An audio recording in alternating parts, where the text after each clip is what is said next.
I'd rather stand before Jesus and have him say, well done, good and faithful servant. Yeah, you made some mistakes, but you didn't compromise what I asked you to do. Make sure that the company has defined its core values that the whole company is going to run on. Don't question in the dark what you decided in the light. The Holy Spirit's super, super smart. Like, he's a genius. So let's ask. You have the wisdom. You know what to do. Show me. Today on the Half a Bubble Out podcast, Catherine and I are going to answer the question, how do I ensure my business decisions align with my Christian values, especially in a competitive market? To answer this, we'll talk about the power of defining your core values. We'll also cover why clear and compelling visions are essential, especially for making tough decisions in the face of uncertainty. We'll unpack the importance of strategic decision-making, especially when it impacts your stakeholders, and how to seek wise counsel to gain an outside perspective. And we'll get into the tension between what our faith teaches us and the temptations we face running a company in a competitive landscape. So without any further ado, let's jump into our episode about balancing faith and business. We want to talk about several different points that I think will be important. And the first one really is defining your core values, especially as they're aligned with your personal values and your faith. Yep. If you're leading a company and running a company or in leadership at all, make sure that the company has defined its core values that the whole company is going to run on. Absolutely. And obviously, if we're running a faith-based or a kingdom-minded business, it really is about making sure that those values that are put out there are aligned biblically. Like, are they scriptural? Do they reflect the values of the kingdom, right? So that is a really good checkpoint to assess. So to have the values, but then also to make sure that they are aligned well with biblical values. Yeah. And then once you define that and talk about that, those core values. We talk about them all the time as part of the 4 parts of a clear, complete, compelling vision. And when it starts with values, then you say, okay, this is how we're going to behave. These are our riverbanks. Right. Right. And we talk about you hire, train, and fire to values. All the time. And it is not a simple thing to do. No. Because the reality is it sounds great when you're outlining it, but then when somebody actually crosses one of those values and there's someone you depend on and someone you need, making the decision to cut them loose is a risk and a decision that you have to make, but it is not simple. Well, and when you have somebody who's actually doing pretty good work or good work, we've had that recently where somebody decided they were gonna lie to us. And in the midst of it, we found out that had been happening for quite some time.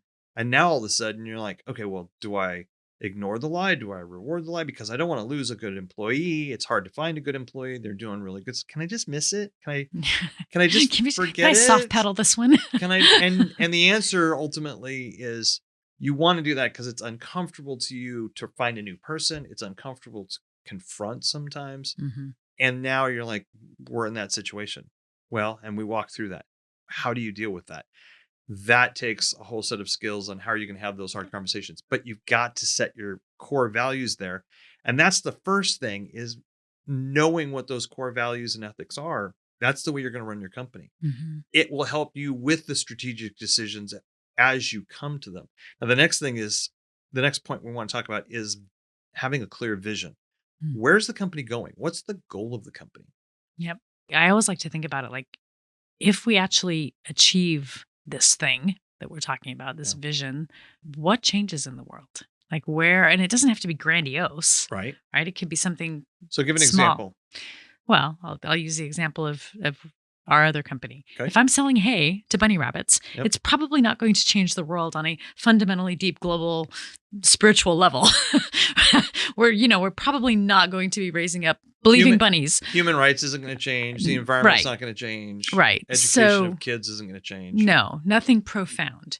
So the reality is how we treat people, how we do customer service, how we honor human beings in the middle of that kind of a product or service type of approach is very much impactful. So, think about small things like if somebody calls customer service and they're used to being just not treated real well, and suddenly they encounter our company and they get treated super, super, super well, it actually changes their day. And it is those tiny little things that ultimately make for a kinder, happier planet. So I think it's really thinking through those kinds of things when the big goal and the big dream is not this grandiose, I'm not feeding the hungry and Well, except the bunnies. one of the things that I think is important is it's hard, even sticking with the strategic decisions and making sure in a competitive marketplace. That's a difficult thing alone. There's plenty of challenges. We have volatility, uncertainty, complexity, ambiguity, the VUCA that we talk about all the Mhm. time. And all those things are on the rise. Mhm. And so how do you stay competitive? How do you make sure payroll's paid? How do you deal with all kinds of different challenges? Some are in your control and a lot are not in your control. So how do you respond to the market like that? Yeah. I think having a clear vision is really important. But one of the things that the questions that's been asked by clients that we've been coaching, leaders we've coached, and folks we've done marketing consulting with is, okay, how am I supposed to look at this idea of a big dream, a big goal, or what we would call a big, hairy, audacious goal? Mhm. It gets lost sometimes. It gets confused. And I like the definition that comes from Bob Beal that says, is this something that you makes you pound the table or Mm. makes you weep? Something that you care about, like this needs to happen. But the reason you want to do that, if you can, is there's enough challenges in business that you need something that's going to motivate you and your people. Mhm. So Absolutely. it's really helpful if that happens. Plus, if you're looking at your faith, since Jesus told us to go out and actually be part of a great movement that says we're taking this message that Jesus had, but the principles underneath it are, how do we help improve people's lives? How do we bring abundant life, like Scripture talks about, to people? And having a vision that says, I'm actually not just here to make money for myself, Mhm. is helps to these things, the values, the vision, a vision that's not just centered on you, but also centered on the outside of your company. I think those things are really critical because they help set us up. Like it's like this, we're building this small building block right now with these points today on how do you deal with making those tough decisions Yeah. in the marketplace. The third point we want to talk about is actually the idea that you have to believe in the long game, Mm. because it's the long game that really is going to allow you the freedom and the time. If you're driving down the road and you know that in about 10 minutes, you're going to get to the off ramp that you're going to need to get to. And then you see signs that say 5 miles, 3 miles, 2 miles. You have lots of time to actually make all the decisions you want, to make the safest decisions you can based on the traffic. Can I get around this person before that off ramp, or is that not a good decision? Exactly. And what Things I happens, might do. a lot of people, they wait to that last minute. Yeah. They're not thinking ahead. They're not thinking high horizon. They're thinking low horizon. Mhm. And all of a sudden it's like, I need to do this. And driving, it's like, I find people all the time who are driving erratic and they pull over 3 lanes and drop into an off ramp. And you're just sitting there going, these are accidents waiting to happen. Now, many people would say, well, I made it. I don't see what the problem is. I know I've done that in the past. Mhm. Well, yes, it was tight. It was super risky. It was blah, blah, blah, but we made it. I think business is like that. You've got to think ahead of time on, I'm going to make this decision. I have the time. I'm not worried about trying to make all of our revenue in 30 days or make enough money in 5 years that I can retire, or all those different types of things. Then all of a sudden you free up some opportunities. You free Mm. up the ability for you to go, I don't feel as pressured to make a decision that is conflicting with my ethics and morals. Yeah. And I think when we make decisions, when we take especially if we set a direction and then we make decisions that are aligned with that direction. Yeah. One of the sayings, and I'm not going to quote it correctly, so I apologize, but it's something about like, don't question in the dark what you decided in the light. Mm. So it's something along Yeah, those yeah, lines yeah. where it really is like, don't panic when the pressure builds. If you know that's the right direction and you know you made a good considered decision and you did that properly, then you can stay the course a little bit more effectively and not panic and react to everything that comes your way. And I think when we see leaders do that panic reactive thing, most of the time, not always, but most of the time, those decisions do not prove to be valuable long term because they're They're tiny little compromises that you make because you're desperate. Yeah. Those kinds of decisions ultimately don't serve you well because they mess with your culture, they mess with your direction. It gets really yucky. Well, when you give yourself a little bit more time, you at least give yourself some for your decisions, everything else, when you're thinking long term.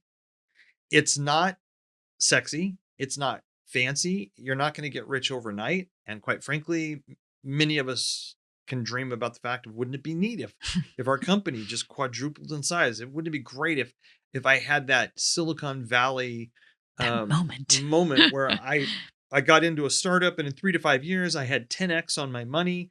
And for a long time, that's been the model for equity investment. And yet most of the senior folks in equity investment that have been around for decades, they're like, that's just not the way it goes. Right. It rarely happens that way. And if you're not careful, you lose all your money. So this whole idea of, again, how do I make strategic decisions in a competitive market when things can be challenging? Cash is choking at you. And you're like, well, there's my values and there's an option I can take. Right. What do I do? And you're weighing those things. And really pulling back to say, okay, Lord, like, is this decision that's in front of me? Yeah. If I say yes to this, is that a fear-based yes? Yeah. Or is that something that you're green lighting us on? Right. So even just that pulling back and pausing to remember that the Holy Spirit's super, super smart. Like, he's a genius. So let's ask. Right. Let's pause and ask. Like, you have the wisdom, you know what to do. Show me.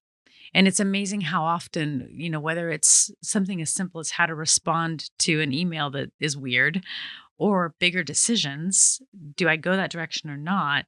How often that just clarifies things. Yeah. So here's another point. Consider the impact on all of the stakeholders. Yeah. So when we talk about all the stakeholders, how's it going to affect you? How's it going to affect your employees? How's it going to affect your vendors? How's it going to affect your customers?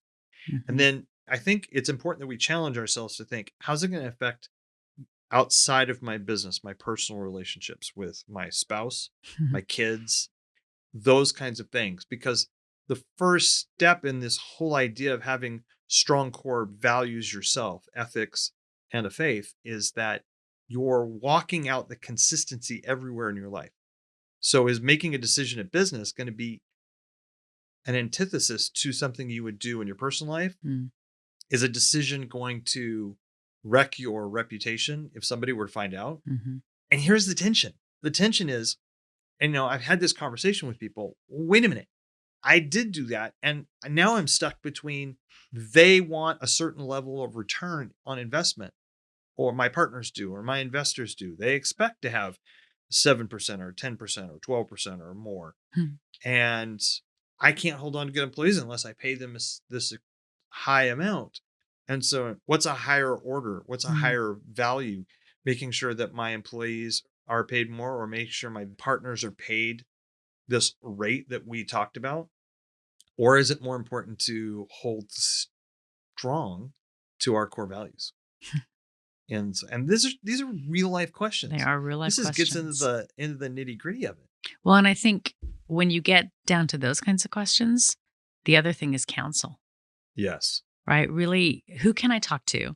Don't be alone. Yeah, just don't be alone. And that's another point that we're talking about, this idea of don't do it all alone. Make sure you have wise counsel, because that's another principle in life and in scripture that's just critical. Yeah, absolutely. So just knowing who your bench is. Who do I go talk to who maybe is a little further ahead than I am, or can think this through with me? What do you think some of the most powerful values in our group of counsel that we have? Or can you think of a time that we have needed to bring in that because we wanted to make sure we were doing the right thing? I can think of several different seasons where even just decisions of, do we even keep this company moving forward? Outside input. Like, is there hope? Someone who can see and understand certain implications of choices that would be made financially that were nuanced and beyond us. So definitely early on in the company, for sure. Absolutely. So those are big things. And then I think we regularly, this is just kind of interesting because it's kind of the way that we walk, but I think we regularly have those conversations with people, with key mentor type folks that can understand where we're walking. So I can't think of another specific incident. Do you have one in mind? Well, no, but as you're talking, I'm thinking about something that just happened recently that we discovered, a story that was shared to us by uh, who now a guy in his early 40s who's a leader, but 19 years ago, he was a young man. He was wet behind the ears, and he was in a room where there was a very small group of business mentors and some peers that were in the room with us. And he reminded us recently that we were super influential over the last 19 years of his life. And when he said, I've gone through dark times and I've thought about that, and it's helped get me through those. Yeah, especially because we're still here. Yeah. Not dead yet. Yeah, I mean, it would have been totally different. Well, they sucked. They didn't blow it. But there's this idea that not only do you have counsel, but you're asking for wisdom, but you're also being vulnerable in the process. Yeah. And that's probably another key point, is being vulnerable. Here, let's be real practical. You got to do regular reviews and audits. If you want to make sure that you're giving yourself the space to stay within your core values and everything else, and you want to make it less difficult to make those decisions, make sure that your business practices are actually well organized and well structured. Make sure that you have a strategic plan. And what we're talking about, I mean, the question was, how do I make strategic decisions? But you need to understand what actually goes into a strategic plan, which is not the purpose of today, but there are multiple details that go into a strategic plan, how you monitor the plan and how you edit the plan as you're moving forward towards this big giant goal and core purpose of what you have as a company. Then all of a sudden you're going back and going, I just did things that are wise. Wise as in I had a plan. Wise as in I made sure that it was aligned with, and originally with, core values, core purpose, and what that thing that is important to me of why we started this business, or why I bought this business, or why I'm doing this work. Aligned with really this whole idea of, did we get off track from what we were supposed to do? The core thing that we came to market with, the core thing that customers purchase from us? And do we need to back up? And if you're doing that and reviewing and getting audits and everything else on a regular basis, we do it. We have a quarterly meeting where we're away for at least one day, if not 2 days, for each of our companies for strategic planning, making sure we're checking in, having the deeper conversations. We have a leadership meeting once a week. That actually allows us to talk about those higher leadership things. And then in the midst of it, we're also making sure as leaders that we're thinking about things and stopping and going, okay, give me the 40,000 foot level and give me the weeds level. Let me make sure am I in the right spot? Like when you're camping or when you're hiking, I don't know if everybody's done this or not. Probably not. But when we were in Boy Scouts, you would hike for a while and check your compass and your map. And then you would set a point and you would hike for a while and check. And the more frequently you checked your points, the less likelihood you would be to get off track. Makes sense. So those are some things. And then I think probably the last point that's really important, if you want to make sure that you are setting yourself up for success. Easy for you to say. Right. Is develop a culture that actually runs on these core values with a core purpose and a direction, and this place where you're talking about these things. And this is your morals and your value, because it's way easier to compromise what you think is a moral or a value or a decision or how you think those work in the real world when you just keep it to yourself and you don't tell anyone. Totally. There's nothing better than having an employee say, does that really fit who we are? And they might not even say it to you because they're terrified to say it to you. Right. But you might have somebody on your leadership team, and hopefully you have people on your leadership team that will go, I'm wrestling with that. Right. Well, I think there's been times in the last 22 years of business where I've at least entertained an idea that needed to be was put away eventually, because it was like right on that border. Is this ethical? Is it not ethical? And you get into that tension of it's not always obvious. Yeah. And somebody says, I'm not comfortable with that. And it leads to a good discussion. Yeah. Sometimes it led to, you're right. My first instinct was right. We shouldn't do that. Or I didn't catch that. You're right. We shouldn't do that. And other times it's, you're responding in fear. You're responding yes. And it's not an unethical problem. And so when you build that culture that's wrapped around your core values and you hire, train, and fire to your core values, and you have a clear direction of where the company is going and a clear purpose of this is what we do, then you can evaluate those things over and over again. And when you back up and you say, I've got all that wrapped up and I'm thinking long-term and not short-term, then you set yourself up for some really, really good decisions. I think there's one bonus point that probably needs to be made, and that is this. If you're going to be an ethical or moral-based individual, especially a Christian who's trying to follow your faith, you have to be willing to realize and make the decisions. Is that important enough that at some point, the market may not allow me to exist unless I cheat, unless I violate my core values?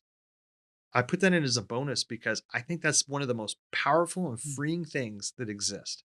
The idea sucks if you have to quit your company, walk away from something that's not working. But in the end, I would rather, especially in my own Christian faith, I'd rather stand before Jesus and have him say, well done, good and faithful servant. Yeah, you made some mistakes running that business that may or may not have, affected it, but you didn't compromise what I asked you to do. You didn't compromise your core values and ethics. Yeah. And if you can say, I choose my ethics, my morals, my faith over my business. And here's the line, Jean-Luc Picard. No further. None shall pass. That was Gandalf. I don't know. Oh, Gandalf said none shall pass. But then you shall not pass. Jean-Luc said that I think about the Borg. A couple of people might have here said and no farther. There's this, if you're a sci-fi nerd, I guess both of those are sort of fiction, sci-fi, fantasy. But that idea of you got to have a place. Leaders who have a line are typically way more effective and way more respected in the midst of it because they know that they're not just wishy-washy. Yeah. And I think that's how you actually go about doing this whole idea of how do I ensure my business decisions and strategies align with my Christian values, especially when it can be challenging in a competitive market. I think those key points are really helpful. And then get a coach, get somebody, but get your counsel. Find your counsel and have those conversations. And I think that will help lead many leaders and this leader to a more successful company and a happier life. I agree.